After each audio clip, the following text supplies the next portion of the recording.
ਚੰਗਾ ਰਹਿ ਉਹ ਜਿਹੜਾ ਸੋਨੇ ਦਾ ਹੋ ਜਾਵੇਗਾ। ਚੰਗਾ ਰਹਿ ਉਹ ਜਿਹੜਾ ਸੋਨੇ ਦਾ ਹੋ ਜਾਵੇਗਾ।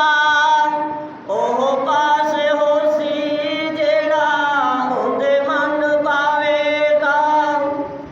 ਸੁਭਾਨ ਅੱਲਾਹ। ਭਾਵੇਂ ਚਿੱਟੀਆਂ ਹੋਣ ਤੇ ਭਾਵੇਂ ਕਾਲੀਆਂ, ਮਦੀਨੇ ਵਾਲੇ ਕਮਿਆਂ ਨੂੰ ਨਾ ਛੱਡ ਜਾਣਾ। ਸੰਗੀਆਂ ਤੇ ਬੇਲੀਆਂ ਮਦੀਨੇ ਵਾਲੇ ਕਮਿਆਂ ਨੂੰ ਨਾ। ਸੁਭਾਨ ਅੱਲਾਹ। ਕਬਰੇ ਅੰਧੇਰੀ ਵਿੱਚ ਕੱਲੇ ਹੋਣੀ ਜਾਣੇ।